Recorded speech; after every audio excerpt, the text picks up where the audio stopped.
Noticias del mundo, actualidad y tendencias, política y enfrentamiento, periodismo y controversia. Bienvenido a tu canal Mundo al Día. Miren ustedes, el presidente de Estados Unidos confirmó los ofrecimientos del régimen de Venezuela en medio de esa fuerte escalada de presión militar en el sur del Mar Caribe. El mandatario dijo que Nicolás Maduro le ha ofrecido de todo. Esto es lo que acaba de decir Trump. Lo ha ofrecido todo, lo ha ofrecido todo. Tienes razón. ¿Sabes por qué? Porque no quiere meterse con Estados Unidos. Gracias a todos. Gracias a todos. No quiere meterse con Estados Unidos, dice Trump. Punto clave de esta noticia es recordar que hace una semana el New York Times reveló que funcionarios venezolanos le habían ofertado a la administración Trump una participación dominante en diferentes áreas, sectores, petróleo, riquezas minerales, entre ellas el oro. Y según la información, la dictadura le propuso a Washington, entre otras cosas, abrir todos los proyectos petrolíferos y auríferos existentes y futuros a empresas de Estados Unidos. New York Times. Conceder contratos preferenciales a empresas estadounidenses, invertir el flujo de exportaciones de petróleo venezolano de China a Estados Unidos y reducir drásticamente los contratos energéticos y mineros de sus países con empresas chinas, iraníes y rusas. Esta noticia es la confirmación por parte del presidente Trump de todos estos ofrecimientos, que llega después de una declaración de Maduro en las que calificó de golpe de Estado los intentos que, según él, tiene la CIA para atacar en Venezuela. Él dice que la CIA va a atacar en Venezuela, eso dice el dictador. El mismo discurso, ese mismo dictador venezolano pidió al mandatario republicano que lo escuchara. Incluso trató de decírselo en inglés. Decirle al pueblo de Estados Unidos, no a la guerra. No queremos una guerra en el Caribe ni en Sudamérica. No. Not war. Just peace. Not war. Se diría así. ¿Quién habla inglés aquí? Tú, Daniela. ¿Está bien así? No war, just peace on the people of the United States. Please. Please, please, please. Vamos que se dice, oigan. Listen to me.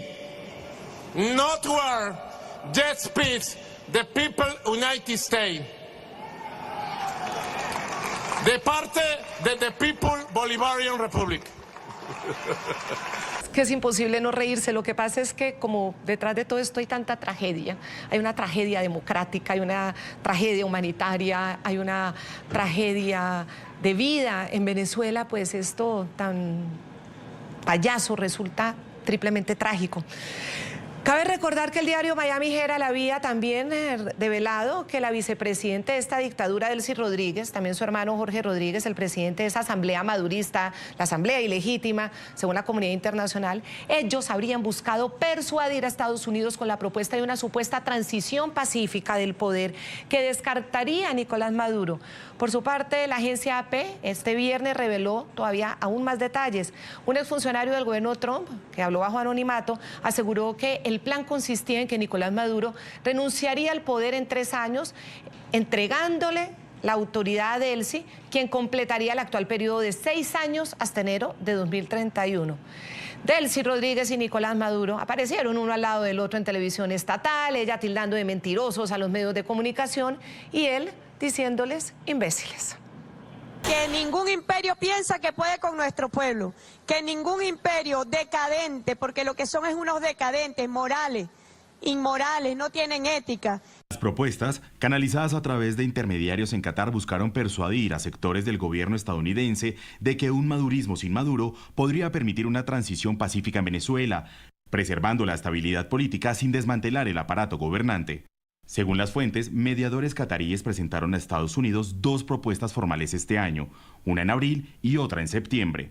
Ambas descubrieron posibles mecanismos de gobierno sin Maduro en el poder. En esos escenarios, Delcy Rodríguez serviría como figura de continuidad institucional, mientras que el general retirado Miguel Rodríguez Torres, actualmente en el exilio y sin parentesco con los hermanos Rodríguez, encabezaría un gobierno de transición. La propuesta, que fue rechazada por la Casa Blanca, exige que Maduro renuncie al poder en 3 años y entregue la autoridad a su vicepresidenta, Delcy Rodríguez, quien completaría el actual mandato de 6 años de Maduro, que se extiende hasta enero de 2031. Según el funcionario que informó sobre el plan, pero no estaba autorizado a comentar públicamente sobre el asunto y habló bajo condición de anonimato. Rodríguez no se postularía a la reelección bajo este plan, dijo el funcionario, y agregó que la Casa Blanca había rechazado la propuesta porque sigue cuestionando la legitimidad del gobierno de Maduro y lo acusa de supervisar un estado narcoterrorista. Bueno, según todas estas informaciones, a la Casa Blanca solamente le funciona si Nicolás Maduro se va. Y obviamente toda esta presión en el Caribe, que aunque la han presentado permanentemente como acciones o rutinarias o unas acciones encaminadas a combatir las organizaciones que consideran narcoterroristas, es decir, narcotraficantes ahí en el Caribe, no tienen nada que ver con una posible o invasión o salida del poder de Nicolás Maduro. Pero pues obviamente esta presión, según todos los analistas, está precisamente haciendo parte de esa estrategia para que Nicolás Maduro se vaya. Estuvimos hablando el día de ayer con la Premio Nobel de Paz María Corina Machado desde su clandestinidad, y una de las frases más impactantes de la Nobel de Paz fue la siguiente: para que haya paz se necesita libertad, pero en épocas de tiranía se necesita fuerza para lograr esa libertad. Escuchen ustedes. En Venezuela nosotros no queremos una supuesta paz que es esclavitud, la paz criminal, no. Para mí, la paz real, la única paz, solo es posible si hay libertad. Y para que exista libertad, tiene que haber fuerza cuando enfrentas una tiranía criminal. Y los venezolanos no nos dejamos hoy ni manipular, ni engañar por lo que para algunos puede parecer políticamente correcto. Nosotros nos aferramos a la verdad y por eso hemos llegado hasta aquí. Así que la verdad es que frente a Maduro y a estos criminales que están asesinando venezolanos, hay que demostrarles que tenemos fuerza moral, tenemos fuerza espiritual y tenemos fuerza física. Mira, quien le declaró la guerra a los venezolanos fue Nicolás Maduro. Nosotros no queríamos guerra. Maduro nos declaró la guerra.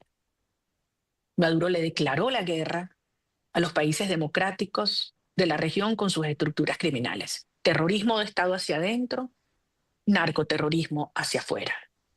Lo que está ocurriendo es responsabilidad de Maduro. Y en este momento está en sus manos resolver esto de una manera ordenada y pacífica e inmediata. Alexis Torres es exsecretario del Departamento de Seguridad de Puerto Rico y es el director de Operaciones Internacionales del Hemisferio Occidental en el Departamento de Seguridad Nacional de Estados Unidos. Le quiero dar la bienvenida y quiero comenzar por esa frase que dice María Corina Machado. Queremos una paz verdadera, no la paz que encubre a los criminales. Una paz verdadera para que haya libertad, pero para que haya libertad en época de tiranía se necesita la fuerza. Dice María Corina Machado, Premio Nobel de Paz, tenemos fuerza moral, espiritual y fuerza física. ¿Usted cómo podría explicar con toda su experiencia esa fuerza física, esa fuerza necesaria para que haya libertad en Venezuela? ¿Cómo se concatena con toda esta presión militar de los Estados Unidos en la que Puerto Rico pues está jugando un papel crucial? Bienvenido, Alexis Torres. Buenas noches, Claudia. Saludos. Tengo que mencionar que estoy alineado con lo que menciona María Corina Machado. Definitivamente, si lo miramos del punto de perspectiva donde realmente la guerra, quien la ha declarado es Maduro, con un régimen que no ha sido reconocido, sino que la guerra ha sido con el mundo entero. Tenemos que mirar si internamente como país en Venezuela miramos exterior, lo que hablamos de las diferentes personas que han muerto por sobredosis, por esa droga que contrabandea y lidera el régimen de Maduro, no solo en los Estados Unidos, sino en el mundo entero. Así que definitivamente lo que menciona María Corina Machado tiene toda la razón. Tenemos que unirnos no solo a nivel de Venezuela, sino que a nivel de todos los países para lograr la liberación y la democracia en el país venezolano. Puerto Rico va a continuar siendo parte de esos planes estratégicos del presidente Trump, el comandante en jefe, quien ha dicho ya basta. ha asignado los recursos necesarios en el Caribe y como hemos visto, las embarcaciones que vienen con contrabando, pues definitivamente han pasado a otro extremo y donde miramos que esas operaciones estratégicas van a continuar, como hemos visto recientemente. En Puerto Rico han llegado recursos adicionales, mayormente al sur, donde es un área cercana al Campamento Santiago, que es un área militar de lo que es la Guardia Nacional de Puerto Rico, y refleja el compromiso de lo que estamos viviendo actualmente en referencia a esos planes estratégicos para no solo detener el narcotráfico, las organizaciones transnacionales que utilizan a Puerto Rico, pero el mensaje es concreto, es sencillo y es directamente al señor Maduro: retírese por la paz de su país. Y Alexis, y en ese sentido, Puerto Rico está cumpliendo un papel fundamental. ¿Cuál es ese papel tan fundamental? ¿Cómo lo podría usted describir en esa presión de la fuerza que en este momento se hace tan necesaria? Bueno, básicamente es la localización estratégica, donde no solo somos un territorio americano, tenemos diferentes fuerzas militares dentro de lo que es la isla de Puerto Rico, pero mayormente la capacidad de poder proveerle ese apoyo a cada una de las ramas militares que van a estar siendo parte de lo que es el destino del final del régimen de Maduro y la continuidad de las operaciones bajo esa orden ejecutiva, específicamente en el Caribe. Antonio de la Cruz es columnista, analista político, director del grupo de expertos y centro de pensamiento Inter-American Trends. Antonio de la Cruz, bienvenido. Queremos una paz verdadera, dice la Premio Nobel. Para que haya paz verdadera tiene que haber libertad, y en tiempos de tiranía se necesita la fuerza. ¿Qué opina usted de esa frase que de verdad ha sido de las más destacadas de esta entrevista de las últimas horas con ella? Bienvenido. Totalmente. Además está alineada con lo que el presidente Trump sostiene, que la seguridad se alcanza a través de la fuerza. O sea, para haber seguridad, para tener paz, se hace a través de la fuerza, y ese es un elemento clave dentro de lo que hoy considera la administración Trump. ¿Qué pasó con la administración Trump? La administración Trump logró, después de haber tenido la administración anterior lo que llamó una recalibración, ¿verdad? Que fue hacerle concesiones en un juego colaborativo con el cartel de los soles o con el régimen de Maduro. La administración Trump II lo que dijo, reclasificó esto y dijo: esta es una organización terrorista global y por lo tanto es una amenaza a la seguridad de los Estados Unidos y del hemisferio, y como tal va a ser atacada, va a ser actuada como objetivo militar. Y eso es lo que le permite hoy tener todo lo que estamos viendo en el Caribe Sur y cómo viene evolucionando la presión para alcanzar precisamente eliminar el cartel de los soles. Y allí hoy lo vimos también, ¿verdad? Con el embajador ante la ONU, que dijo que es la autodefensa, porque cuando lo clasificas terrorista, el país, el Estado, tiene la autoridad y la autonomía para defenderse. Y esto es muy importante, porque esto realmente es lo que tiene Maduro hoy en una situación donde va a incurrir, si no toma las decisiones. Hasta ahora le han dado dos oportunidades, la de presentarse ante el Tribunal Sur o presentarlo ante el Tribunal Sur de Nueva York por narco, o como terrorista tendría una salida de neutralización, como ocurrió con Osama Bin Laden o como ocurrió con el general iraní Soleimani. Ahora retomemos todos los ofrecimientos: oro, petróleo, que vengan todas las empresas americanas a explotar el petróleo, la explotación aurífera de hoy y del futuro, que Delcy reemplace a Maduro y continúe en el periodo hasta el 31. Todo este tipo, digamos, de ofrecimientos que por lo general han terminado siendo parte de esa estrategia de manipulación permanente del régimen, de negociar, de acercarse, de ofrecer, de obtener licencias, de ofrecer recursos naturales. Trump dice: hombre, Maduro no quiere meterse con Estados Unidos. Y les niegan estas ofertas. ¿Por qué la Casa Blanca, bajo la administración Trump, no acepta este tipo de ofertas y este tipo de negociaciones? Secretario del Departamento de Seguridad de Puerto Rico, Alexis Torres. Pues mira, pienso que definitivamente el mensaje ha sido claro de Trump, no hay negociación, sencillamente tienes que retirarte. Hay unas acusaciones, como menciona el compañero, a nivel de los Estados Unidos, diferentes cortes de agencias federales que tienen la evidencia necesaria para probar, más allá de dudas razonables, en una corte lo que el cartel de los soles, lo que el régimen de Maduro estaba llevando a cabo. Y tienes que ponerlo también del punto de partida, donde si hablamos de Bin Laden, como Estados Unidos era una persona la más buscada, por decirlo políticamente correcto, donde se ofrecían $25 millones por recompensa por él. Si miras, Maduro se duplicó la cantidad de recompensa. Así que el mensaje ha sido claro definitivamente del presidente Trump. No hay ningún espacio para negociar, sencillamente tiene que entregarse. Y por la paz del pueblo venezolano es la mejor oferta. Hemos visto cómo Maduro ha cambiado, sube de tonalidad, baja de tonalidad. En un momento dado habla de que tiene unas operaciones, unas estrategias dentro de la combinación de la policía, la milicia, todos los componentes. Cuando vemos las personas que están siendo parte de esos adiestramientos, cómo él proyecta, tenemos que tomar todo eso en consideración para poder mirar la totalidad de las circunstancias, pero al final del día no hay manera con el despliegue, con lo que ha hecho el presidente, la cantidad de recursos. Creo que él debe entender el mensaje que ya su tiempo acabó.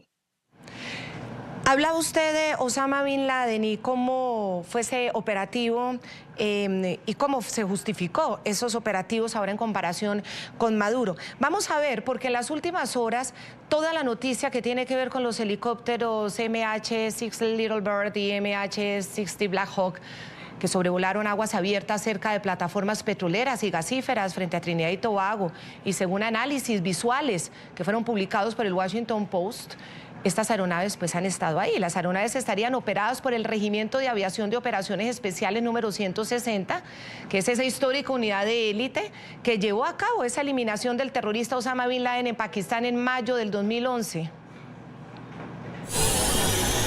The Washington Post. La Unidad de Aviación de Operaciones Especiales de Élite del Ejército estadounidense parece haber volado en aguas del Caribe a menos de 90 millas de la costa de Venezuela en los últimos días. La unidad vuela misiones para comandos como Navy SEALs, Green Berets, Delta Force. Ha ganado renombre por emprender operaciones complejas y peligrosas como la incursión para matar a Osama Bin Laden en Pakistán.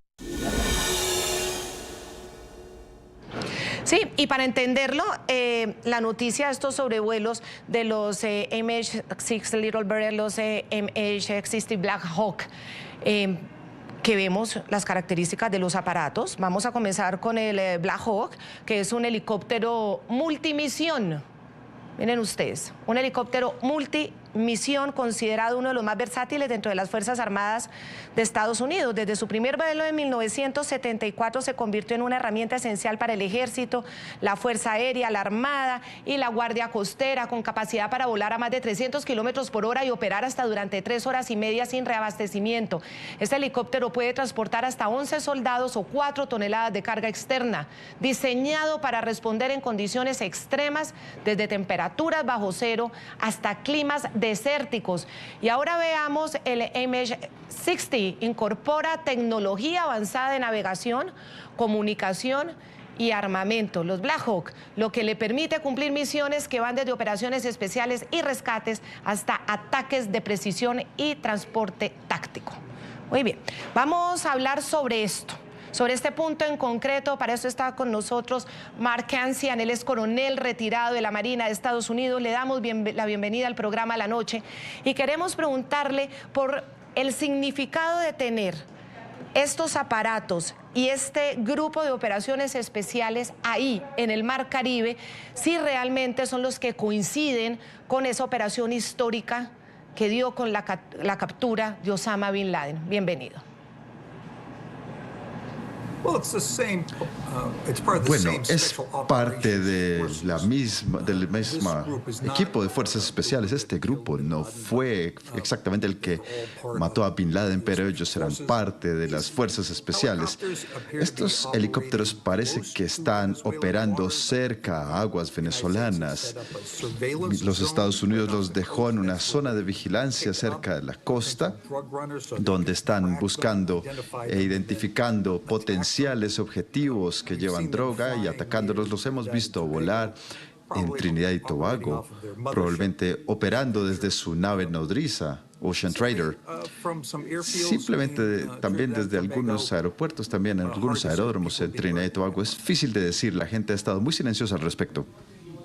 Sobre este punto, y lo vemos aquí en la pantalla, es importante que recuerden que esta aeronave, mírenla, la Sikorsky UH-60 Black Hawk, utilizada por Estados Unidos el 2 de mayo de 2011 en la quirúrgica operación que dio de baja precisamente a Osama Bin Laden en Pakistán para eliminar al terrorista responsable de los ataques del 11 de septiembre. Las fuerzas modificaron 3 Black Hawk con tecnología stealth, tecnología furtiva que le permitió reducir el ruido de las aeronaves para acercarse muy silenciosamente, sigilosamente sobre el objetivo, eludir los radares a quienes lo custodiaban. Uno de los helicópteros de la denominada Operación Lanza de Neptuno se estrelló en esa aproximación, por lo que la fuerza élite a cargo debió destruirlo para salvaguardar la tecnología que hasta ese momento era, pues obviamente, un secreto en la modificación de los Black Hawk. Esto para recordar la historia. Ahora, cuando venimos a esta operación en el Caribe,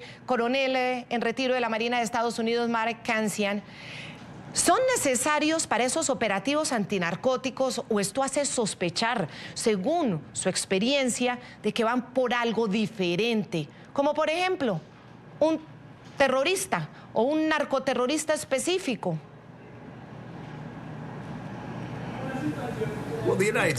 Bueno, los Estados Unidos han asignado los carteles como narcoterroristas, es decir, que ellos no ven una distinción. En este momento creo que están haciendo labores de vigilancia para buscar, por ejemplo, algunas lanchas que llevan droga. También hay otras aeronaves involucradas.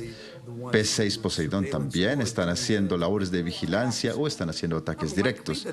Es poco probable que logren que lleven a cabo operaciones en la Venezuela misma. No es imposible, pero hay dos razones. Una de ellas es que el rango es limitado de las aeronaves, pero por ejemplo, por la razón que acabamos de escuchar acerca de Bin Laden, a veces se estrellan y si los estadounidenses fuesen muertos o capturados, o si un helicóptero fuese capturado, sería extremadamente embarazoso. Así que creo que es poco probable que la administración ponga botas en el terreno.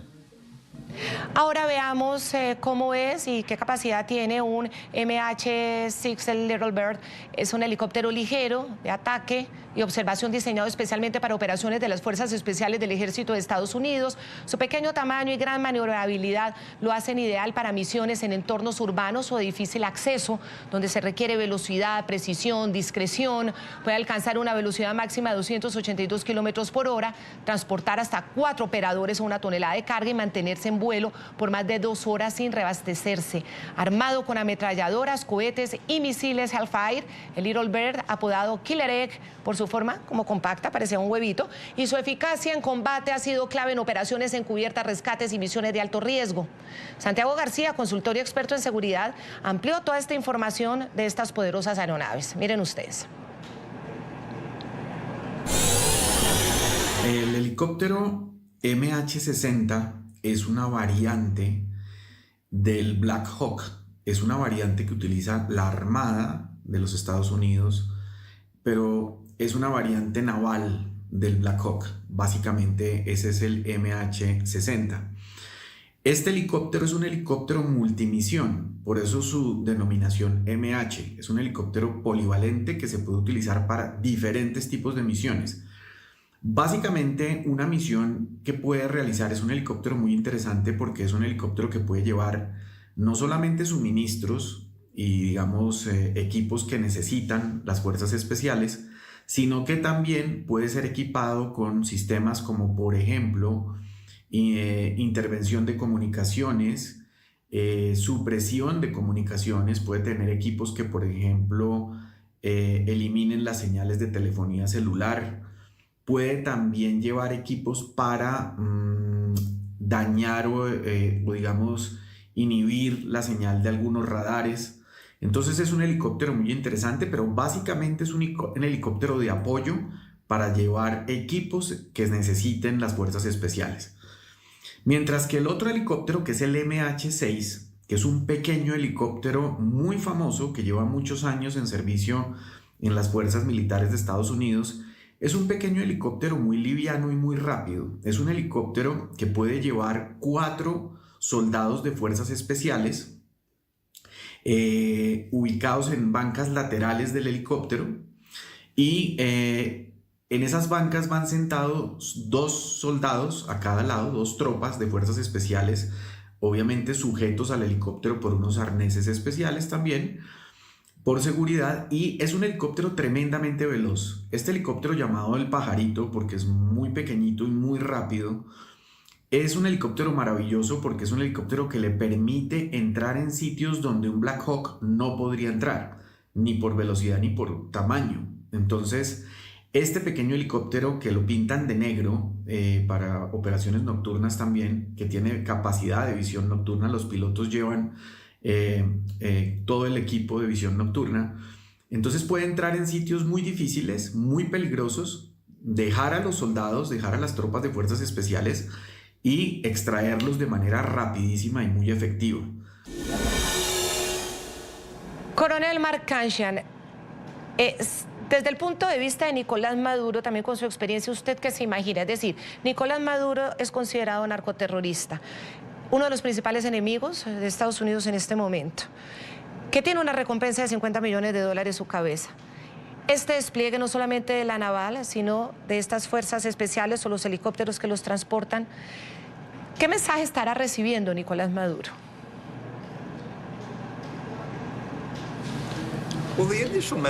Bueno, uno de los mensajes es intimidación. Las acciones fueron apuntadas a los envíos de droga. Han destruido 6 embarcaciones. Algunas de estas acciones fueron... Lo ideal es que hubiesen puesto a Maduro nervioso y llevarlo a la razón, y son más apuntadas al régimen de Maduro. Hemos visto B-52 volando cerca de la costa. También hemos visto este asunto de la CIA, el cual realmente es secreto. No sabemos qué es, pero el New York Times dice que es una operación apuntada al régimen de Maduro, no a los carteles.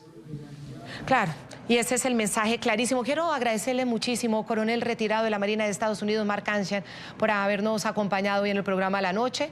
Y bueno, desde su experiencia interesante, muy interesante saber todos estos aparatos militares, qué mensaje mandan. Muy amable. Gracias por invitarme. Vamos a comerciales, pero los dejo con esta otra navecita, el MV Ocean Trader, que sería un componente esencial también para la operación de las aeronaves que acabamos de ver. Es un buque comercial reconfigurado en una base flotante también sigilosa de operaciones especiales. La embarcación sería la misma que fue captada por imágenes satelitales el 25 de septiembre, atracada en Santa Cruz, en el archipiélago de las Islas Vírgenes.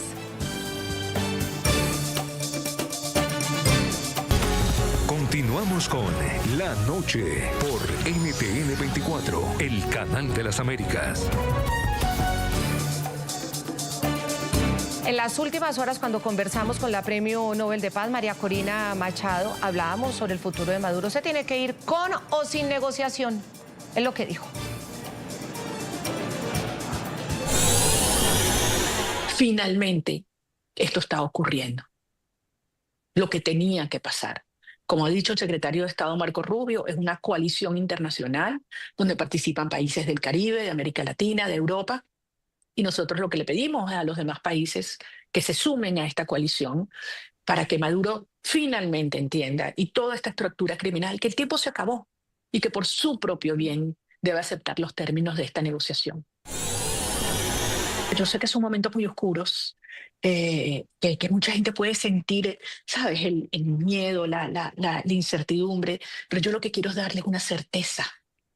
Y es que efectivamente esto no tiene vuelta atrás, que se han alineado todos los vectores, que el mundo entiende que la resolución del conflicto en Venezuela es absolutamente prioritario y que el régimen finalmente no tiene otra opción que irse con o sin negociación, pero se van pronto. Con o sin negociación se va pronto Antonio de la Cruz. Claro, Estados Unidos no le acepta nada de estos ofrecimientos de los que hemos hablado. La expectativa es muy alta y cuando las expectativas son muy altas, el riesgo de decepción también sube, se empieza a volver alto. Cuando dice Maduro se va con o sin negociación y esto va a ser pronto, está todo el despliegue en el Caribe, está toda la voluntad política de presión por parte de la administración Trump. Obviamente la gran pregunta es ¿cuándo? Porque para capturar a Osama Bin Laden, ¿cuántos años? Darlo de baja, para aniquilarlo, ¿cuántos años pasaron? Entonces, frente a esa expectativa, ¿qué decirle a los venezolanos y a quienes estamos aspirando a esa democracia en Venezuela desde hace décadas? Sí, ¿qué pasa? Con las operaciones de los helicópteros que se conversó en el segmento anterior, es importante recordar que la operación con Bin Laden fue una operación encubierta, que fue lo que ha autorizado el presidente Trump a la CIA. O sea, tenemos entonces en Venezuela ya operaciones encubiertas, por supuesto, donde están actuando para determinar precisamente los objetivos que están señalados como pertenecientes a la organización del Cartel de los Soles, que es una organización terrorista global. ¿Y qué pasa con esto? A Maduro lo están llevando a un momento determinado en que nadie lo va a querer porque es tóxico. A Maduro no lo va a salvar ni Petro, ni Lula, ni Zapatero, ni Castro, porque una cosa es abrazarlo en cumbre y otra muy distinta es darle un asilo a un terrorista global. El problema es que se convirtió en un terrorista global con una recompensa internacional. Y entonces, ¿qué pasa? Que, y aquí viene lo que ocurre, Petro no lo va a recibir porque ya tiene bastantes problemas y escándalos internos. Lula no va a meter a un terrorista en plano alto. Zapatero, sí, lo puede visitar, pero no lo adopta. Cuba, le oímos las declaraciones al viceministro en la reunión de la ONU, lo exprimió, pero ahora lo esconde debajo de la alfombra. Entonces, ¿qué pasa? Que Maduro, ¿verdad?, no va a caer por una batalla, no va a haber boots on the ground, como se dijo anteriormente. Va a caer por abandono, porque como dije, se ha vuelto radioactivo. Nadie lo quiere cerca, ni como aliado, ni como enemigo, ni como vecino. Entonces, es allí donde yo creo que está totalmente colocado toda la presión que hay en el Caribe, porque en el Caribe lo que estamos viendo, lo que se está enseñando en el Caribe no es solamente una operación antidroga, que sí es cierto, pero es la primera demostración de la nueva doctrina del Departamento de Guerra, que es una guerra quirúrgica sin la autorización del mundo, porque son terroristas. Entonces, nada de resoluciones de la ONU, nada de coaliciones voluntarios, nada de reconstrucción esponsoral. El mensaje es otro. Si eres una amenaza híbrida, que es narcoterrorista, no vas a ser sancionado, serás eliminado.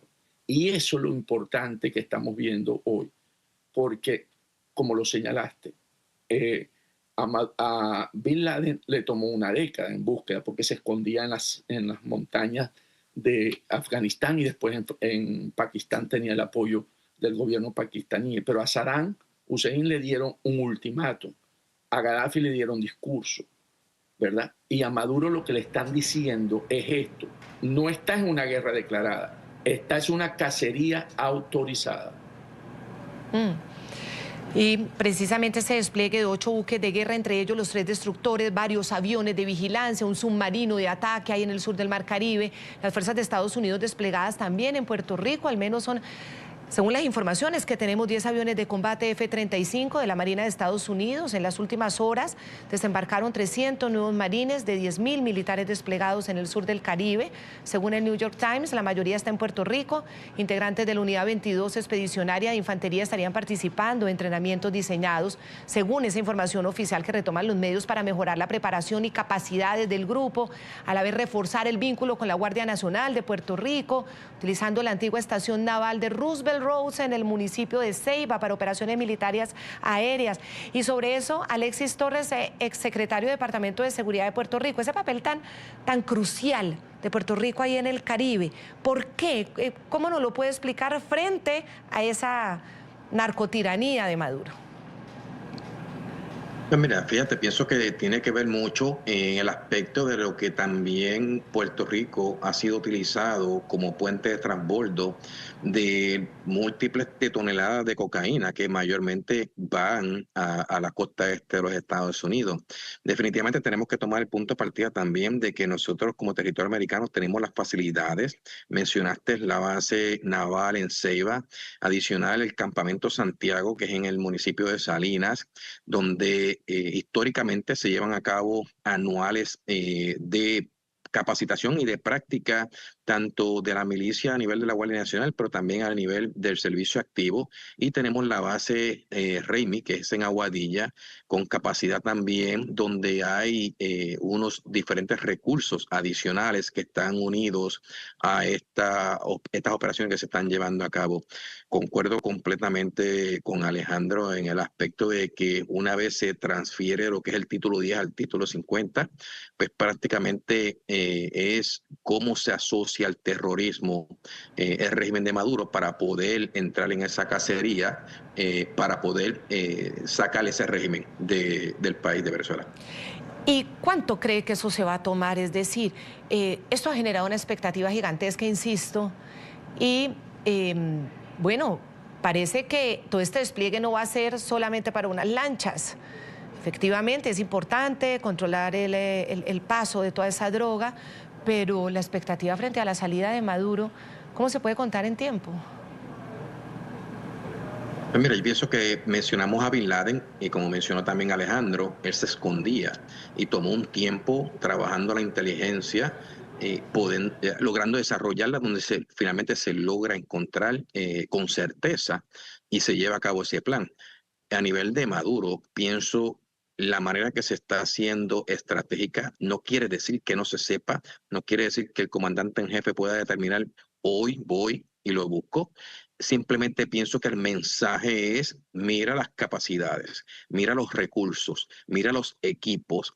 Vamos a buscar, si muy bien Maduro hoy pide una paz, pienso que el mensaje viene del otro lado. Yo te estoy buscando una paz, te estoy demostrando mi poderío militar, los recursos que tengo, entrégate, ven a la corte. Si tú entiendes, como dices, que esos cargos no son reales, pues vamos a la corte, te enfrentas y vemos la evidencia y de ahí partimos. Pero tengo que decir que independientemente no podemos decir o determinar que en un día o en una semana se va a llevar a cabo ese plan operacional. Tengo que decir que al final del día no nos vamos a salir del área hasta que ese régimen termine. Eso es bien importante. Ahí se van a mantener hasta que el régimen termine. O sea, eso sí está claro y dentro de esa nueva doctrina que nos contaba Antonio de la Cruz. Sí, nosotros si lo queremos ver como una película, esto es una película tipo Hollywood con final feliz. O sea, porque todo lo que está colocado en el terreno es para lograr esto. Es básicamente porque cuando uno lo ve en esta perspectiva, el presidente Trump ha resuelto 8 conflictos en los que Estados Unidos no participa, es indirecto. Y el único conflicto que tiene interno es precisamente con el narcoterrorismo, porque causa 100.000 muertos de estadounidenses anuales, según cifras del propio presidente. Cuando recordamos lo que causaron la Segunda Guerra Mundial, en todo su tiempo fueron 50.000. Y lo que causó los ataques a las Torres Gemelas por Osama Bin Laden fueron 3.000. O sea, el único conflicto en el que el presidente Trump tiene dentro de sus propias fronteras es precisamente los carteles. Por eso él ha denominado a los carteles organizaciones terroristas globales, porque en el cartel de los soles es uno de ellos y van a seguir con los otros. Entonces aquí lo importante es, por eso digo que hay un final feliz, porque al terminar esta película, si lo vemos como una película, nosotros vamos a tener una Venezuela donde va a estar la libertad, la democracia, y va a ser presidente Mundo González Urrutia, que es el que ganó la elección el año pasado. Entonces yo creo que cuando hablan que la CIA está dando un golpe, el que dio el golpe fue Maduro, porque no respetó la soberanía nacional, entonces la soberanía popular. Entonces yo creo que estamos en un momento donde lamentablemente se atravesó Ucrania y ahora el presidente Trump tiene la atención que la próxima semana se reúne con Putin. Ok, pero una vez que él resuelva eso, él se va a abocar 100% a la solución en Venezuela. No, y él está resolviendo Gaza, Ucrania y al mismo tiempo desplegando en el Caribe. Incluso los analistas nos han dicho que Estados Unidos tiene esa capacidad militar de tener hasta 7 guerras abiertas al mismo tiempo. Este despliegue del Caribe obviamente no es una guerra. Entonces quiero concluir con Alexis Torres. ¿Se va a quedar este despliegue en el Caribe hasta que Maduro se vaya? ¿Tiene toda esa capacidad de aguante? Definitivamente los recursos que están van a estar permanentes y yo puedo hablar con certeza que el presidente Trump, hasta que no finalice el régimen que no ha sido reconocido de Maduro, el despliegue de las fuerzas van a estar presentes y finalizo rápidamente, le mencioné o llamé a Antonio por Alejandro, le mencioné, ese es el nombre de mi hijo, pero Claudia, regresando, realmente el presidente Trump ha sido firme, le está demostrando a él los recursos que tiene y sencillamente no hay tiempo para darle atrás y yo le garantizo a usted que el presidente Trump no va a darle ningún tipo de acuerdo, simplemente que venga a ser procesado.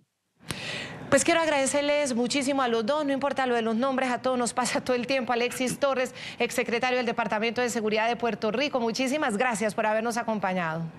Este es nuestro tema de análisis hoy en el informativo USA. Saludamos en Washington a JP Carroll, es analista geopolítico. Anteriormente se desempeñó como subdirector de medios hispanos del Comité Nacional Republicano. Bienvenido, gracias por atendernos. Muchísimas gracias. Primero quisiera empezar analizando las más recientes declaraciones de Donald Trump sobre Venezuela. Al ser preguntado por todo lo que ha ofrecido Maduro para intentar bajar la presión en contra de su régimen, Trump dice: Maduro ha ofrecido de todo porque sabe que no se puede meter o que no puede joder con Estados Unidos. ¿Cómo interpreta usted esa frase?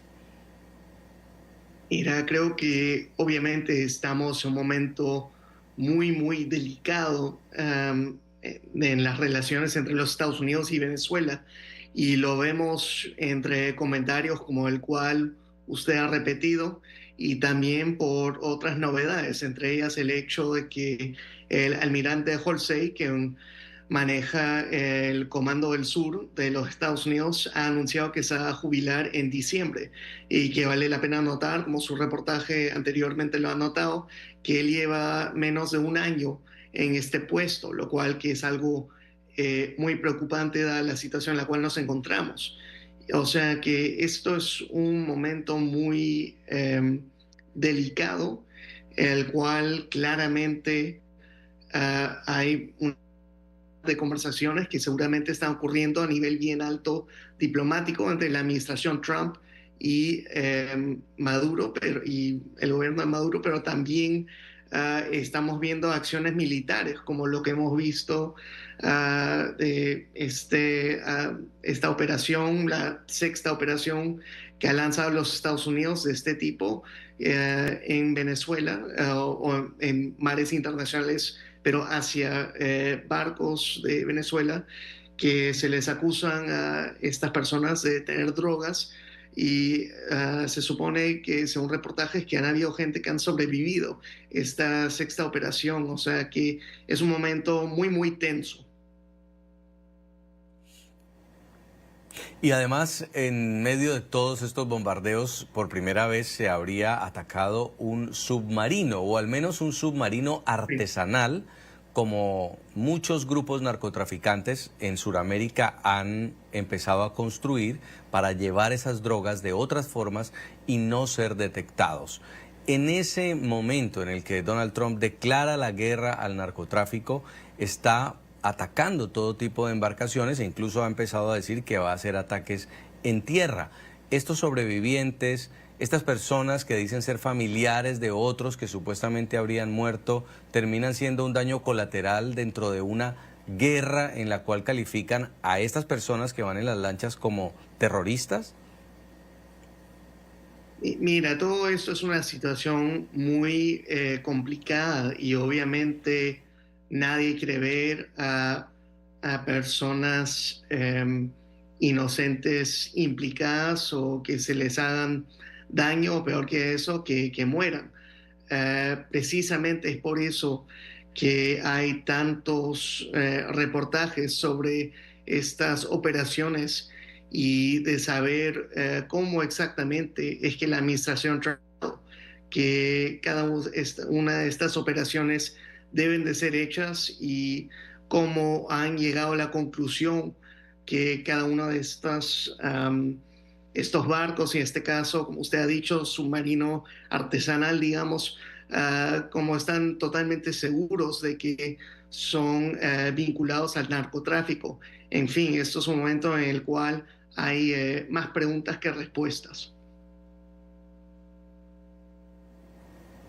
¿Se puede creer en que el régimen de Nicolás Maduro esté dispuesto a entregar el poder de forma pacífica y negociada? ¿O este trato entre Delcy Rodríguez, Jorge Rodríguez, para supuestamente que Maduro renuncie, es el mismo dictador intentando ganar tiempo?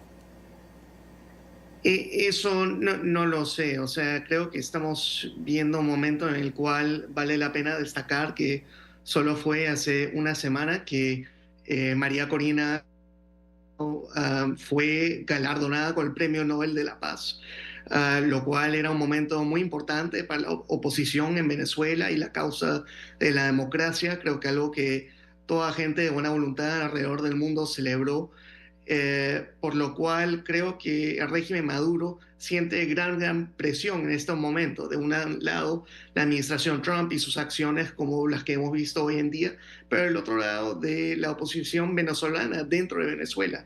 En fin, con toda esa presión, quizás hay posibilidad de que se vaya Maduro de manera pacífica, pero después de tantos años de tanta corrupción tan clara, no se sabe. Entonces lo único es que uno espera que ojalá que lo que sea el resultado sea uno en el cual sea uno pacífico y en el cual haya el triunfo de la democracia nuevamente en Venezuela. ¿Podría una acción militar realmente presionar a Maduro a salir del poder o una operación encubierta de la CIA como la autorizó el presidente Trump? Mira, yo diría que ahorita muchas de las cosas que la administración Trump está comunicando públicamente a través de la prensa, creo que ha sido diseñado precisamente para tratar de presionar y de montar una campaña de presión psicológica, podría decir, contra Maduro, en hacerle pensar que todo es posible. Y no sé en realidad cuán motivados o no están la administración en decidir si van a querer avanzar con una acción militar más formal y de manera más amplia. Eso aún tenemos que ver, pero no dudo que gran razón por la cual se ha comunicado tanto por esta administración pública es precisamente para tratar de hacer que esto quizás se pueda acabar con que Maduro se vaya de manera pacífica, en sentirse presionado por todo lo que está ocurriendo alrededor de él. Es decir, a partir del análisis que se haga, hay altas probabilidades que bajemos a verde. Pero obviamente, pues, considerando qué es lo que podría pasar en las próximas 24 horas. Totalmente, o sea, eso depende de cómo avancen las condiciones del tiempo. Efectivamente, el detonante, o mejor dicho, el activador, don Armando, para que las alertas vayan aumentando en cuanto a la complejidad o vayan decreciendo en cuanto a la disminución de las condiciones críticas, justamente tiene que ver con los factores que ya he mencionado. Es decir, la meteorología, la hidrología, se consideran en algún momento también aspectos geológicos pensando en que a mayor precipitación, mayor probabilidad de tener movimientos de ladera, es decir, derrumbes, deslaves, deslizamientos. Ahora bien, esta lluvia de los últimos días, ¿qué emergencias, qué datos dejó? Quiero comentarle que al menos en las últimas 48 horas o en las últimas 36 horas, hemos tenido una serie de incidentes, algunos que debo decir han venido siendo muy recurrentes en el transcurso del periodo lluvioso. Por ejemplo, los árboles caídos. Hemos tenido en las últimas 36 horas un promedio de 20 árboles caídos. Al menos 5 de estos fueron árboles de una magnitud bastante considerable, muy grandes. Incluso tuvimos que tratar un conacaste en la ruta que va desde la carretera del litoral hacia Jucuarán. Entonces, hemos tenido, digamos, diferentes eventos, algunos bastante importantes. Hemos tenido al menos 30 deslizamientos en diferentes puntos del país. La carretera panorámica que va desde Santiago Texacuangos hasta todo, digamos, este complejo de distritos, San Emigdio, Los Tepezontes, hasta llegar a Cojutepeque, al distrito de Cojutepeque, es una carretera que tiene altas susceptibilidades, a partir, en primer lugar, de lo accidentado topográficamente hablando, que es esa zona. Y por otro lado, también la tipología de los suelos que predominan en ese territorio. Entonces, hemos tenido algunos deslizamientos, no ha sido nada complicado, nada tan crítico. Donde sí tuvimos nuevamente una inundación urbana fue en Santa Rosa de Lima. Anoche, en Santa Rosa de Lima tuvimos lluvias pero muy importantes. Ahora pues al mediodía denotaba eso el señor ministro de Medio Ambiente en la conferencia y daba cuenta de toda la pluviometría que hemos tenido en la semana. Nada despreciable, muy importante, y en algunos puntos ha llegado a tal grado que esa misma cantidad de lluvia pues nos está dejando esos pequeños incidentes. 36 carreteras obstruidas, algunas, en el caso, por ejemplo, de Santa Rosa de Lima, la obstrucción temporal que tuvieron al menos algunas carreteras del casco urbano del distrito de Santa Rosa de Lima, justamente fueron por la inundación urbana que se dio, ¿verdad? Hemos tenido también desbordamientos de ríos, 3 ríos desbordados. Tuvimos uno en el Cantón Las Piedras, en Metapán, esto es en Santa Ana Norte, el Puente El Tejar en Moncagua, en San Miguel Centro, y en el Cantón El Bejucal, en Sociedad Morazán. En teoría, esos son, digamos, las situaciones más críticas que hemos tenido. Hoy por hoy seguimos trabajando en función de tener o mantener esa reactividad a fin de poder pues, tener la listeza operacional y poder actuar rápido. Debo decir que también el día de ayer lamentablemente falleció una persona, un hombre de 42 años, en Santa Rosa de Lima. Esto sucedió en La Unión. Nuestro más sentido pésame, ¿verdad?, para la familia. ¿Puedo preguntarle qué ocurrió? Sí, esta persona infortunadamente pues fue arrastrada, ¿verdad?, por un río y falleció. Nuestro más sentido pésame a la persona, a la familia, perdón, de esta persona. Reiteramos en la necesidad de que se acaten las recomendaciones de no cruzar ríos, ni ningún cuerpo de agua, pues, sobre todo ríos y quebradas que pueden tener un nivel en el caudal suficiente para arrastrar no solamente a una persona, sino hasta animales, ¿verdad? Claro. ¿Cómo estuvo la activación de las comisiones municipales de protección civil? ¿Cómo estuvo la coordinación? Debo comentarle que en su mayoría se activaron. Hay algunos que todavía, diría yo que están acostumbrándose a esta modalidad de trabajo, ¿verdad? no es, pues, es un tema que creo que hay que darle mucha atención, hay que buscar la forma de que la ley de protección civil pueda cumplirse, pueda acatarse en cuanto a algunos aspectos que denotan la necesidad de mantener activa la comisión, cuál es la importancia, cuál es el asidero legal, cuál es el asidero técnico, es decir, no solamente la ley, sino el Plan Nacional de Respuesta, el Plan Nacional de Contingencia. En su mayoría, todas se activaron, las 14 comisiones departamentales de protección civil se activaron. Quisiera aprovechar el momento porque creo que es propicio felicitar a todos los gobernadores y gobernadoras que en su calidad de presidentes y presidentas de comisiones departamentales de protección civil han hecho un trabajo muy, pero muy importante en el marco de esta situación. O sea, se puede evaluar positivo, digamos. Por supuesto, por supuesto.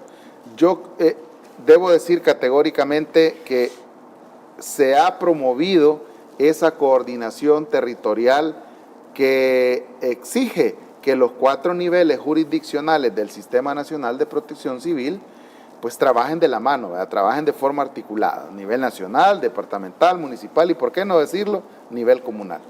Hemos visto en varios puntos del país derrumbes, deslaves y anegación, digamos, en algunas zonas, principalmente en el área metropolitana de San Salvador.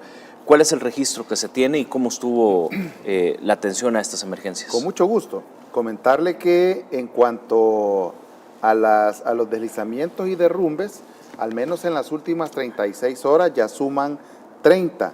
Algunos de los que yo diría han sido como más considerables, por ejemplo, es uno que sucedió en la calle que conduce de Quelepa, del distrito de Quelepa al distrito de Moncagua. Ese ha sido uno de los más importantes porque básicamente obstruyó parcialmente la carretera.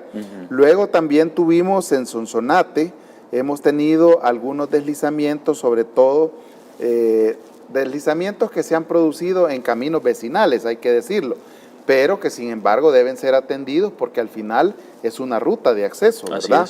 Es una ruta de acceso. Entonces tuvimos en Sonsonate, también tuvimos otro deslizamiento siempre en Sonsonate Norte, específicamente en el distrito de Huayúa. En esta zona, don Armando, es decir, si empezamos desde Nahuizalco, subiendo hacia Salcuatitán, Huayúa, Paneca, incluso ya bajando hacia Ataco, esa es una zona en la que en este periodo del año los deslizamientos son bastante, diría yo, frecuentes. Propicios. Sí, sí, claro, porque justamente en primer lugar es una zona que diría yo tiene las condiciones propicias, como usted bien lo ha apuntado, para que se produzcan este tipo de deslizamientos. También en cuanto a anegaciones se refiere, quiero comentarle que, por ejemplo, en Cabañas hemos tenido también, tuvimos un derrumbe en la calle de acceso al caserío Los Ángeles, esto es en el cantón San Matías, distrito de Sensuntepeque. En cuanto a anegaciones, yo creo que la más importante que al menos el día de ayer tuvimos fue la que se suscitó en el distrito de Santa Rosa de Lima. Exacto, que es lo que nos estaba contando. Exactamente. ¿No? Sin embargo, si regresamos un poquito más atrás en tiempo, por ejemplo, aquí cerca, en el Puerto de la Libertad, específicamente en la comunidad Punta Roca, el río Chilama se desbordó momentáneamente. No ha sido, insisto, no ha sido una situación extremadamente crítica, pero al final, pues, desborde, ¿verdad? Claro. Inundó al menos 5 viviendas y, por supuesto, ya eso significa anegación de enseres, anegación de insumos del hogar, pues, que puedan tener las personas. En cuanto a otro tipo de eventos, le comento que en Cuscatlán, en el departamento de Cuscatlán, específicamente en Cuscatlán Sur, tuvimos también algunos deslizamientos, por lo menos 3 de los deslizamientos que se suscitaron en esta zona ahora mismo han dejado en cierto riesgo, diría yo, algunas zonas que tienen que ver con la conectividad vial y otras con algunas viviendas. Ya se ha hecho a través pues, de los delegados municipales de Protección Civil y el delegado departamental de Protección Civil, ya se ha hecho el recorrido, ya se han hecho algunas incluso advertencias.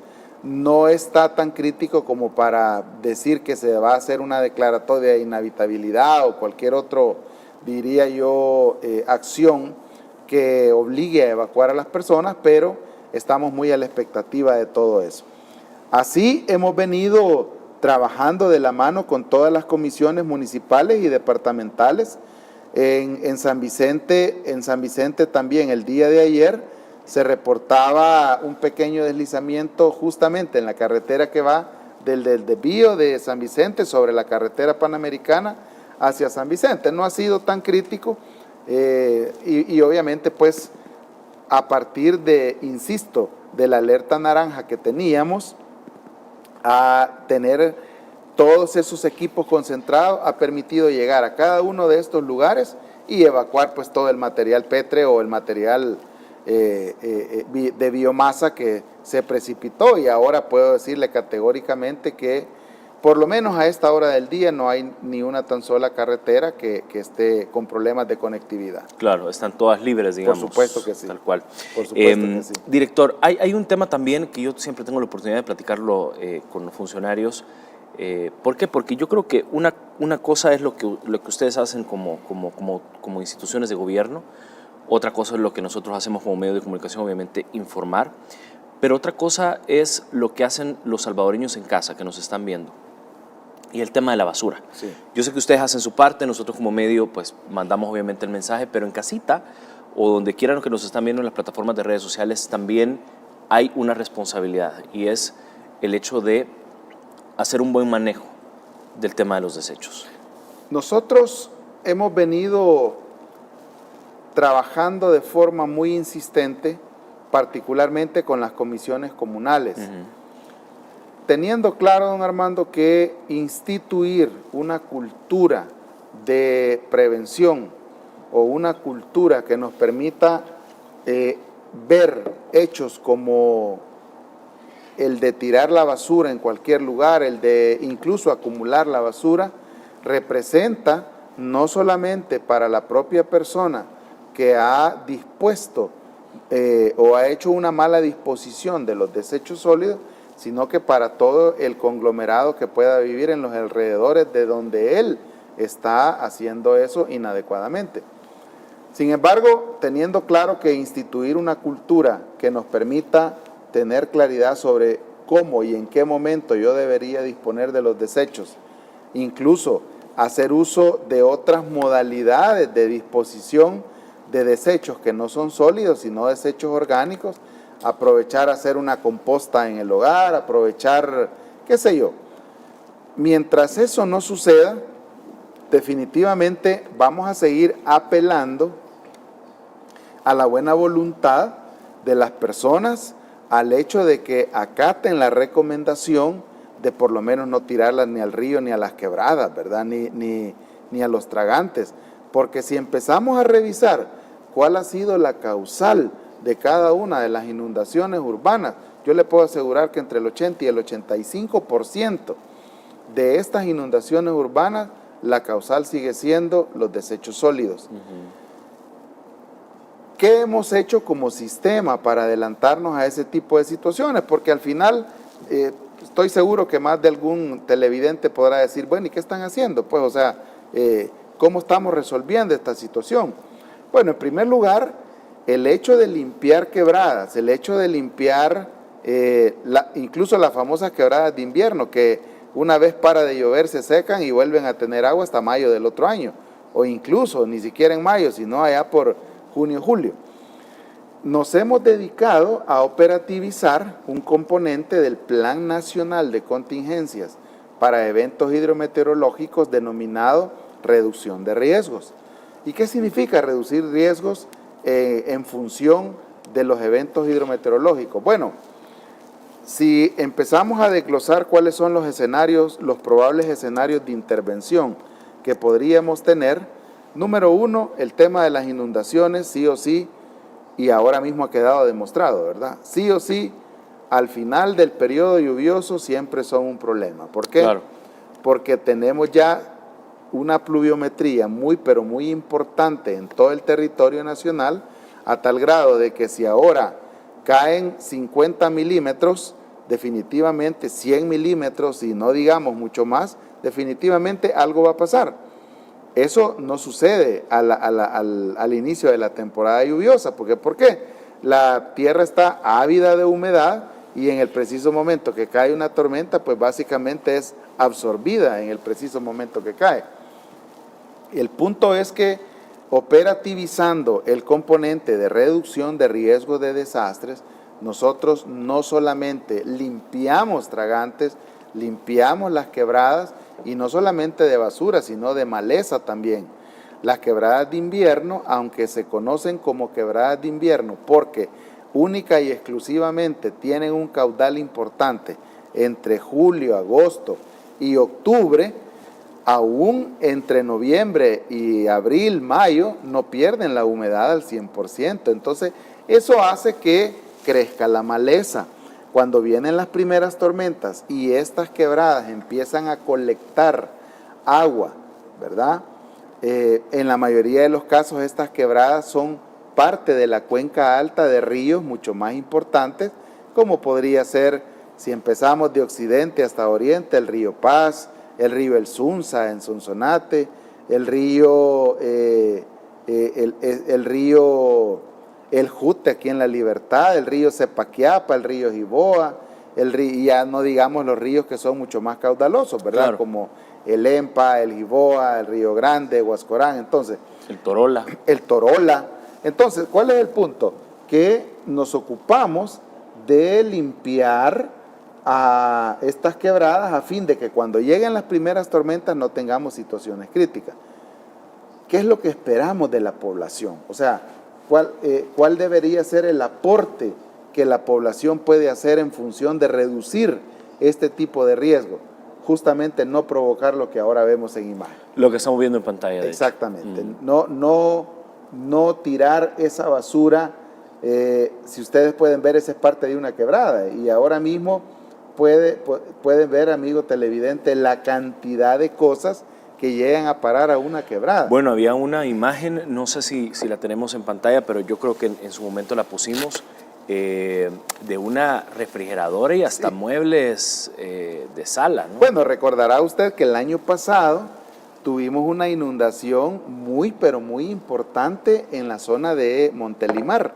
Esto es en el distrito de Olocuilta. Cuando por fin equipos del Ministerio de Obras Públicas y de ANDA, es decir, de la Administración Nacional de Acueductos y Alcantarillado, pudieron hacer que toda esa agua se drenara, resultó que lo que estaba obstruyendo ese tragante era un colchón. Era un colchón de tamaño individual, suficiente para taponar totalmente el tragante. Entonces, esos son los momentos en los que incluso, don Armando, debo decirlo, uno termina pensando que hasta cierto punto eso lleva hasta dolo, ¿verdad? Porque ahí está la imagen de la refrigeradora. Ahí está, mire, ahí está. En Montelimar fue. Exactamente, entonces uno llega a pensar que ese tipo de situación, ahí está el colchón. Ahí está el colchón. Ahí está el colchón. Entonces, uno llega a pensar que ese tipo de situaciones, definitivamente nadie en su sano juicio debería hacerlo, ¿verdad? Debería hacerlo. Entonces, a partir de eso, yo creo que el llamado a la población sigue siendo, no, mire exactamente, mire la parte de una refrigeradora, ¿verdad? El llamado sigue siendo... No entiendo cómo es que entra, bueno, hay cosas inexplicables en la vida realmente, pero sí, no logro entender cómo aparece eso ahí, pero bueno.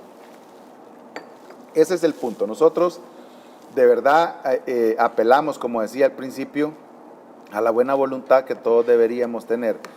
Si empezamos o si hacemos un análisis mucho más, diría yo, profundo, creo que es importante también valorar cómo estamos tratando al medio ambiente, ¿verdad? Totalmente. Cómo estamos tratando al medio ambiente. Es decir, cada cosa que yo tiro sin responsabilidad alguna, debo pensar que va a contaminar, debo pensar que a veces nos ocupamos de repente hacer mucho análisis sobre la huella de carbono que le estamos dejando al mundo, ¿verdad? O sea, cada uno de nosotros, a partir del uso de combustibles fósiles, a partir del uso de cualquier cosa que genere dióxido de carbono, hasta nuestra propia respiración, ¿verdad? Pero si empezamos o si hacemos un análisis mucho más profundo, que a veces también contaminamos nuestro medio ambiente con otro tipo de situaciones que terminan siendo hasta catastróficas, sí, para nosotros mismos. Entonces, de verdad, son cosas que no deberían pasar. Vemos ahora mismo en pantalla a compañeros delegados territoriales del Ministerio de Gobernación, justamente operativizando como le decía, uno de los mecanismos del Plan Nacional de Contingencia para Eventos Hidrometeorológicos, que tiene que ver con la basura. ¿Y a dónde llega a parar toda esa basura? Bueno, ahora mismo lo vemos también en pantalla. En la playa. En la playa. Entonces, ¿a dónde va a parar toda esa cantidad de plástico? A la playa. Entonces, ahora mismo ha ido a parar a la playa, pero le puedo asegurar que mucha de esa basura termina también en tragantes, termina también en quebradas, que no tienen, diría yo, que no tienen un ancho considerable como para provocar que eso se vaya, y terminan provocando las inundaciones. Así dice. Gracias a ustedes que nos están viendo en Roatán, Honduras. Saludos a Ángel Vega también, que está conectado con nosotros en esta transmisión. No crea, de verdad que estoy viendo la transmisión en este momento y estoy saludando a todos los que están conectados con nosotros. Gracias, de verdad. Estamos hoy platicando con el director de Protección Civil. Si usted tiene alguna duda, preguntarle algo, puede dejar sus comentarios acá y con muchísimo gusto le vamos a estar, por supuesto, dando lectura. Saludos al CIE Alfaro, que también se está conectando con nosotros, y ahí nos acaba de mandar también Ángel López, hasta una rosa nos están mandando. Gracias, de verdad. Está bien conectada la gente. A mí me gusta porque siempre podemos hacer que esta comunidad vaya creciendo cada día más. Hablemos de esta onda tropical que lo anunciaba, de hecho, las autoridades. Bueno, también tuve la oportunidad de conversar con Sandra Dina Martínez, nuestra meteoróloga, a quien le mando un gran abrazo si nos está viendo. Decía que hay una onda tropical en el Atlántico que podría generar lluvias en Centroamérica para los próximos días. Dos preguntas. ¿Qué tan preparados estamos y qué tan preocupados deberíamos de estar? Bueno, preparados definitivamente, don Armando. Yo creo que el gobierno del presidente Nayib Bukele ha demostrado por demás que la seguridad de las personas es lo primordial en este país, vista desde cualquier punto de vista, ¿verdad? Desde cualquier, diría yo, punto de análisis, la seguridad es muy importante, y en temas relativos a la seguridad que tiene que ver a partir de la materialización de amenazas que tienen su razón de ser en la hidrología, en la meteorología, pues definitivamente estamos preparados. No solamente la Dirección General de Protección Civil como tal ha hecho importantes esfuerzos para poder constituir equipos de primera respuesta, equiparlos, sino que todas las instituciones que son parte del Sistema Nacional de Protección Civil, hoy por hoy están trabajando al unísono para poder responder. ¿Qué tanto deberíamos preocuparnos? Yo siempre he dicho que los eventos hidrometeorológicos son bastante erráticos. Aunque se ha mejorado mucho la capacidad de establecer pronósticos a partir de modelos matemáticos que dictan cuál es la probabilidad de tener o de la probabilidad de incidencia de un fenómeno de estos, yo creo que más que preocuparnos deberíamos mantenernos alertas. Ahora mismo tenemos básicamente la zona de convergencia intertropical sobre toda Centroamérica, pero hay algunos elementos que creo que es importante analizar. En primer lugar, a esta hora del día, a pesar de que tenemos la zona de convergencia intertropical sobre toda Centroamérica y por supuesto en nuestro país, está lloviendo muy poco, ¿verdad? No deberíamos cruzarnos de brazos, no deberíamos creer que ya esto terminó. La fuente oficial que establece cuándo y en qué momento ha terminado el periodo lluvioso es la Dirección del Observatorio de Amenazas del Ministerio de Medio Ambiente. Hoy al mediodía justamente el señor ministro nos decía, va a llover, de que va a llover, hay que esperar cómo evoluciona, aún es muy temprano para decir si este fenómeno o este disturbio que tenemos ya en la cuenca atlántica podría llegar a convertirse o en una tormenta tropical o incluso en un huracán. ¿Qué otros elementos hay que considerar? Que ya están bajando los frentes fríos. Y en la medida en que los frentes fríos empiezan a bajar, empiezan no solamente a desplazar la zona de convergencia hacia el sur, sino que también reducen la probabilidad de que se formen este tipo de fenómenos. Y otro aspecto muy importante es que estamos ya en la recta final del periodo lluvioso. Si empezamos a tratar de, diría yo, hacer un análisis mucho más crítico de qué es lo que nos espera, aunque vamos a tener lluvias, a partir de lo analizado y a partir de lo discutido con la dirección de observatorio, podríamos creer que las lluvias no van a ser tan considerables. Sí creo que es importante que la población esté muy al pendiente. Quisiera aprovechar también la oportunidad para recordarles que no se dejen manipular, que no presten atención a toda esta cantidad de meteorólogos que ahora andan en cualquier red social. Bueno, disque meteorólogos. Disque meteorólogos, efectivamente. Sí. Que ahora andan en cualquier red social. Y lo que pasa es que creen que solo por meterse a la página de la NOAA o a otra página y ven el mapa ya son. Y peor aún, ni siquiera de la NOAA, sino de plataformas que son gratuitas, que incluso aportan en teoría informes probabilísticos, pero eso no funciona así, ¿verdad? Casi que adivinatorio. Casi que adivinatorio.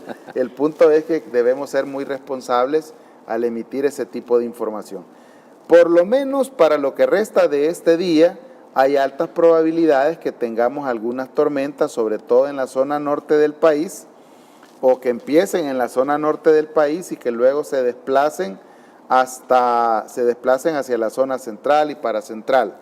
El día de mañana, sábado 18, por lo menos en la mañana tendremos un poco de sol, eso es lo que nos dice el pronóstico, al menos para 24 horas. Para mañana. Exactamente, estaríamos teniendo un poco de sol por la mañana y luego por la tarde otra vez cielos parcialmente nublados y luego la probabilidad de tener algunos chubascos, ¿verdad? ¿Qué es lo que deberíamos esperar para los próximos días? En mi opinión, yo prefiero esperar la opinión perdón de la redundancia, yo prefiero esperar qué es lo que nos dice la dirección del Observatorio de Amenazas. Invito a todos aquellos que quieren estar muy enterados, pues que visiten frecuentemente la cuenta de ellos, de X. Ahora tenemos la oportunidad de tener pronósticos de corto plazo, ¿verdad? Así es. A las 6 horas, a las 12 del día, a las 18 horas y por supuesto a las 0 horas. Eso nos permite ir teniendo una perspectiva de qué es lo que vamos a esperar. Nosotros estamos analizando, en cuanto a la alerta se refiere, estamos analizando mantenerla. Si las condiciones lo permiten, probablemente podría bajarse a verde, pero nos mantendríamos así, esperando a ver cómo evoluciona este fenómeno en los próximos, diría yo, 72 horas, en los próximos 5 días. O sea, eso, el cambiar la alerta depende mucho del tiempo, ¿no? En absoluto, sí, porque al final son las condiciones tanto hidrológicas como meteorológicas las que determinan las probabilidades y reitero, al final esto también es lo que incide en la geología, es decir, probablemente en la ocurrencia de algunos deslizamientos. Entonces, considerando eso, estamos siendo muy cautos, no queremos bajar totalmente el nivel de alerta porque tenemos al final pues este fenómeno que hay que ver cómo va a ir evolucionando. El total de personas son 53, 35 adultos, 18 menores, 24 familias en total. Quisiera aprovechar ya que lo menciona usted, y yo creo que esta es una de las acciones que se han ejecutado más importantes de todos los tiempos, es decir, tener la capacidad de poder albergar a más de 10,000 personas en lugares o sitios que ya están preparados para recibir a las personas. Creo yo que es en mi opinión, es una de las modalidades de acción anticipatoria que mejores resultados ha dado, porque al final, y yo recuerdo que hace años me lo decía un profesor, mira Luis, 4 cosas se necesitan para resolver efectivamente o gestionar efectivamente una emergencia. Número 1, asegurarse que los sistemas de alerta temprana funcionen. Al menos para aquellos fenómenos o para aquellos eventos que son fácilmente monitoreables, que los sistemas de alerta temprana funcionen, ¿verdad? Número 2, que se promueva con suficiente antelación a partir de la información que nos proveen los sistemas de alerta temprana, que se promuevan las evacuaciones tempranas también, a fin de que justamente sean evacuaciones y no sean rescates, ¿verdad? Y hay una gran diferencia entre uno y otro. Número 3, no basta con asegurarse de que las personas evacúen. Hay que asegurarse, y justamente lo vemos ahora en pantalla, hay que asegurarse que las personas cuando lleguen al albergue van a tener condiciones dignas, ¿verdad? Que no van a llegar a dormir en el suelo, claro, que no van a llegar en un cartón o aunque le den una colchoneta, pero por favor, no podemos, no hay parangón entre el hecho de dormir en una cama, en un camarote, que dormir en el suelo, aún así sea en una colchoneta. Entonces, yo creo que lo que debe privar es la provisión de asistencia digna a las personas que por sí solas ya pueden tener algún nivel de estrés, o mejor dicho, por el simple hecho de no estar en la intimidad de su hogar, ya pueden tener algún nivel de estrés. No digamos si llegan a un lugar que no tenga, diría yo, las condiciones necesarias, pues con mucha más razón podría agravarse la situación. Entonces, ese es el número 3. El número 4, brindar todas las condiciones de logística para que su estadía durante el albergue incluya alimentación, agua segura, provisión de otros servicios que sí o sí son importantes, como por ejemplo el hecho de que si tenemos niños y niñas, que no vean su estadía en el albergue como un hecho traumático, sino como una acción que fue necesaria para salvaguardar su vida, pero que aún estando en un albergue, su desarrollo psicosocial no se detiene. Es así como ahora, por ejemplo, se tienen diferentes instituciones que no solo se ocupan de llevar agua, comida, de asegurarse que hay energía eléctrica, de asegurarse que el agua sea suficiente, que cumpla con una de las normas mínimas de asistencia humanitaria que dice que al menos deberían proveerse 15 litros de agua para cada persona por día. Por día. Entonces, en los albergues de El Salvador se provee eso y mucho más, ¿verdad? O sea, la cantidad de agua que tiene una persona es la que necesite para su estadía. El punto es que hay que asegurarse de que todo eso esté en un albergue, que tenga la cantidad de baños sanitarios, la cantidad de recursos que le van a servir para asear su ropa o la higiene personal, por así decirlo, a las personas mientras están en el albergue. Y a eso podríamos agregarle el hecho de que se suman instituciones como el despacho de la primera dama, que se ocupa de que los niños tengan lo necesario, que las niñas también, que los adultos mayores, pensando en que en una situación con mucha lluvia, con mucho frío, sí o sí convierte a estas personas en personas con mayor vulnerabilidad, diría yo. Entonces, nos ocupamos de todo eso y reitero, creo que ese es un hito de país que vale la pena mencionarlo. Así es.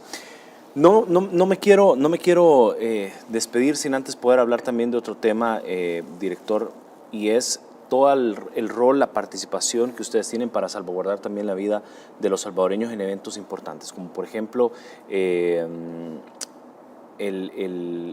el partido de la selección, por ejemplo, sí, que también ustedes estuvieron pendientes, o por ejemplo los diferentes conciertos que se tienen. De hecho, hoy va a estar Juanes. Exactamente. De hecho, voy corriendo de aquí para allá, no solo al concierto. Sí, pero ustedes también tienen un rol importante en esto, ¿no? Por supuesto, la verdad es que en el concepto operativo que se ha establecido en El Salvador para dar respuesta a todos los incidentes que puedan suscitarse, independientemente de cuál es la amenaza que provoca que se materialicen esos incidentes, nosotros tenemos estructurado, obviamente se deriva del Plan Nacional de Respuesta, tenemos estructurado un plan de contingencia que se denomina Plan de Contingencia para Eventos de Concentración Masiva.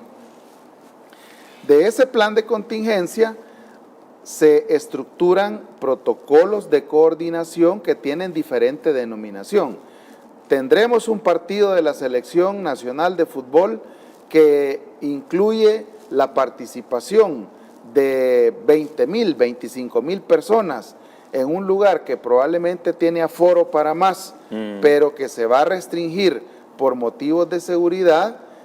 A partir de ahí se hacen algunas consideraciones técnicas que tienen que ver con ¿qué pasa si tenemos algún evento que requiera atención prehospitalaria? Si son 25,000 personas, ¿cuántas ambulancias deberían estar dispuestas? ¿Qué pasa si tenemos algún conato de incendio? Si se ha revisado las condiciones o no, cuerpo de bomberos. Para el primero, Fosalud, instituciones de socorro, sistema de emergencias médicas. El tema de la seguridad, tanto interna como perimetral, Policía Nacional Civil, Fuerza Armada, el tema de derivación del tráfico a fin de que siempre se mantenga fluido, no solamente en la zona del estadio, sino en los alrededores, Viceministerio de Transporte, División de Tránsito Terrestre de la Policía, y así sucesivamente. Entonces, a partir de la estructuración de estos protocolos, nosotros analizamos cuáles son los probables escenarios de intervención que tienen que ver con cada una de estos. Vayámonos a otro tipo de eventos, el de ahora, un concierto. Número uno, son los promotores los que sí o sí establecen cuál es el aforo que espera. Mire, yo voy a vender 2,000 entradas, ¿verdad? Yo voy a poner a la venta 2,000 entradas. En este caso, no solamente como Protección Civil, sino con la Dirección de Espectáculos Públicos, que dicen, bueno, si usted quiere tener un evento, debería preocuparse por tener una motobomba, tener no sé cuántas ambulancias, y ahí es donde entramos nosotros. Checar que todo esté dispuesto, que haya cierta cantidad de talentos humanos, a fin de poder tener la listeza operacional y poder ser eficientes en la reacción. O sea, y eso aplica para todos los eventos, digamos, de incluso le cuento que a partir de la reestructuración que hiciéramos hace unos 3, 4 años, ahora ese tipo de planes también se incluye hasta para fiestas patronales. También. Estamos a las puertas de tener una de los periodos de fiesta más importantes de nuestro país en el oriente del país. Ya viene el Carnaval de San Miguel. El Carnaval de San Miguel, así es. Imagine usted, la última vez que se estructuró el plan, que fue el año pasado, se esperaba un aforo de más de 200,000 personas, ¿verdad? Y al final creo que terminó triplicando la cantidad. Bueno, la vía navideña que ya viene, ¿no? La vía navideña. Que dicen que va a ser más grande. Exactamente. Entonces, hay que pensar en que siempre, sí o sí, deberíamos tener toda esa listeza que nos permita ser eficientes en la reacción. Bueno, el concierto de Ana Gabriel también, que bien. Por supuesto, sí, hay que ir a cantar a todo pulmón. Hay que ir a cantar a todo pulmón. Bueno, yo me despido, pueblo salvadoreño, ya son las 9 de la noche, pero quiero agradecerle, director, por acompañarnos esta noche y podernos contar, de hecho, sobre esta alerta amarilla a nivel nacional, que ya lo decía usted, esto va a depender mucho de cómo avancen las condiciones del tiempo, de todas las emergencias, y también nos hablaba un poco sobre esta onda tropical en el Atlántico que podría generar lluvias en Centroamérica para los próximos días. Así que básicamente esa es la información que queremos dar a conocer, por supuesto, a todos los salvadoreños. Quiero agradecerle por estar con nosotros. Al contrario, gracias a ustedes por la oportunidad y por supuesto a los amigos televidentes que nos han sintonizado. Por supuesto. Yo no me quiero despedir sin antes decirles que se está informando que en la central hidroeléctrica 15 de septiembre se están realizando descargas de agua por vertedero de 1.500 metros cúbicos por segundo. El sistema de alerta temprana SAT, esto lo está informando la CEL, continúa activo en las comunidades de Jiquilisco y Tecoluca, en la zona del Bajo Lempa. La central 3 de febrero también a esta hora de la noche realiza descargas de 200 metros cúbicos por segundo. La central 5 de noviembre también está realizando descargas de 600 metros cúbicos por segundo. Y la central Cerrón Grande también realiza descargas de 600 metros cúbicos por segundo.